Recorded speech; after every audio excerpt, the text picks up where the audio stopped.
everybody. Welcome to a fall 2014 S.W.A.T review. My name is Kate. And I'm Alan. We are from ReverseThieves.com. You can go there to get other S.W.A.T reviews, many other podcasts, as well as 3+ blog posts every week. This time, we are looking at Parasyte the Maxim from Studio Madhouse, and it is streaming on Crunchyroll. This is one of the shows I was really looking forward to. I've read some of the manga a long time ago, and it's generally, a well-regarded series, and it's also been finished. It's a finished manga. So I was actually really surprised that they were animating it at this point. But, pleasantly so. And it's been finished in Japan for a while, and only recently, because it came out originally from Tokyo Pop, and then Del Rey Manga finished it off. And now Kodansha Comics has it. So yeah, it is interesting that while it's gone through various stages to get released in the US, it's been over in Japan for a while, so... I don't know why, and I know they're doing also a live-action movie. I don't know why there's this sudden, new resurged interest in the story, but that's fine. It's kind of a horror alien series where Shinichi is attacked during the night by this sort of it's like a bug-looking thing, and the bug tries to go in his ear, but he's wearing headphones, and then it tries to go in his nose, and he sneezes, and then he wakes up and sees this thing, and tries to fight it off, so it eventually burrows into his hand, and he prevents it from going up his arm, but then it suddenly goes dormant in his hand, and now he has a crazy right hand!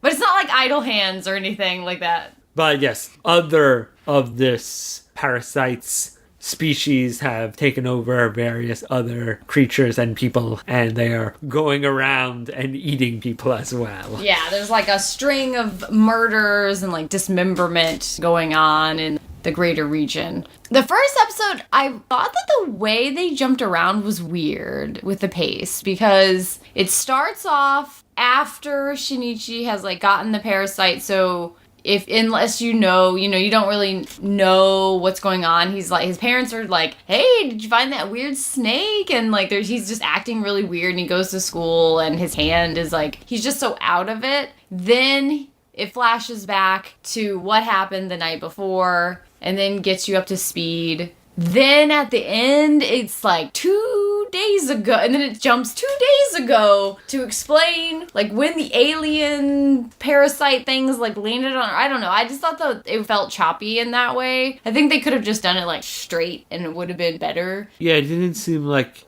you learned anything significantly, or it didn't flow better because they kind of started in media res. But it did have the best opening moment of the whole season so far, which is alien human head opens up to this crazy big giant mouth, and then eats somebody's head. Bam! Opening sequence. You're all right, here we go. That's what we're planning on, And it has some humor to it, especially because since the parasite burrows into his hand and doesn't take over his brain, he's basically got this talking limb. Since it didn't take over his brain, it doesn't really know its purpose, and it's trying to find out what's going on almost as much as Shinichi is.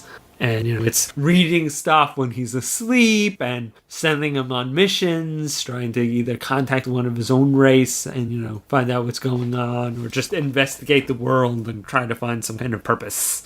But he's look, if you kill me, you might live on, but you're going to be without a hand. And if I kill you, then I just die. So... let us find a way to coexist, at least for a while, because we're stronger together than working at odds with each other. But there's all these monsters, and when they sense one of their own, it's sort of a killing instinct, especially because Shinichi's parasite has basically failed in its mission. So it's kind of on the outs with its own species, which becomes clear in the first episode when they have a fight with another one of the monsters that they come across. And I feel it's the kind of horror that I can watch. It's not super scary, but at the same time it is really creepy and has a very unsettling, all these weird alien and body, the body parasite horror.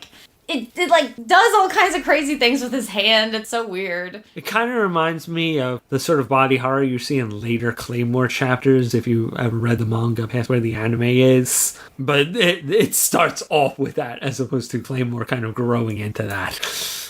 That genre of horror. It definitely specializes in that. It's a good story. I've read the manga, and it's not the worst adaptation, but yeah, as Kate mentioned, also they have this weird habit of these weird fade cuts that are... Oh man, I don't know. Those always just seem so awkward every time they do them in anime. They just need to do a straight cut, and it would feel a lot more natural. It's something about the way anime is done. Maybe it's just because they don't do it very much, but I feel like every time they do a fade out, it feels like you just notice it. And you're not supposed to, like, super notice it. Especially because there's, like, no point to when they do them. And yeah, so the direction could be a little stronger, but the story is solid, and it's an interesting tale. Yeah, I just wish they had maybe handed it off to a different director. And then there was, like, that one random CG, like, crowd scene. Yeah, obviously it's the Maxim, because not only will they be dealing with the alien parasites, they'll be dealing with Robot Man! That part was just, again, so noticeable. Oh, and let's not forget the amazing ending song.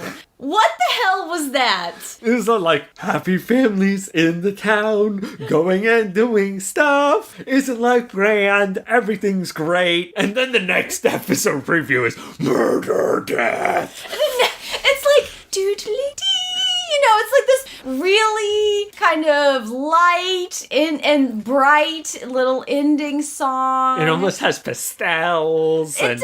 It totally does. It's like cool times in the neighborhood. It's like, wait. You mean the neighborhood where that alien put the body of that woman, like the entrails of that woman on the laundry line? Like that neighborhood? That's this one.